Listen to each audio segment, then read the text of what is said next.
बात हुआ पुराना दवाना गाना का चला था। एक समय का रहा गाना में जो ताकत रही बल रही, सुने के बाद जैसे लगा कि एक बल मिल गया।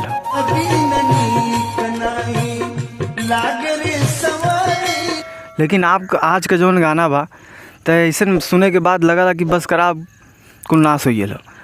तो एक समय के गाना ऐसा देखा बहुत बढ़िया रहा। और देखा गाना गाए हैं गुरिया चाँद के अजूरिया नियन गोरबाड़ी हो, ये सब गायक लोग के सलाम हो। ये सब गायक लोग अपने धरती का मट्टी रहन, ये सब गायक लोग एक प्रकार का शान रहन। तो सुन लो थोड़ा सा।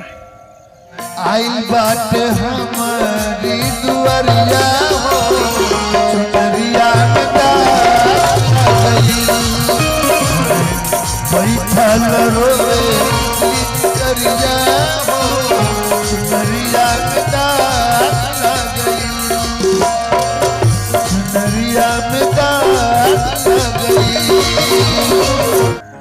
मजा आइए सुने ना। देखा कहे ना गायक, देखा गायकी सब ना कही पाओ। जो पुरानी गाना में जो दम हो, जो पुरानी गाना में भाव हो, वो भाव अब के नए गाने में कहाँ मिला था। तो एक पुरनका गाना और हम कहती है नहीं कि गायक को सुन ला तो मज़ा आई और जीरा एकदम तड़क भड़क हो आयल ना मज़ा। यह कहत है गाना ऐसा ही सुना। पुरान गाना कभी कभी मन करला ओके सुनी और बढ़िया लगला पुरान गाना सुने में।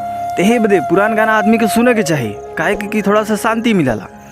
यह कुल बात है। थोड़ा अपने भाई के सपोर्ट करा, थोड़ा चैनल पे सब्सक्राइब करा, बहुत बढ़िया लगी। यह कुल बात।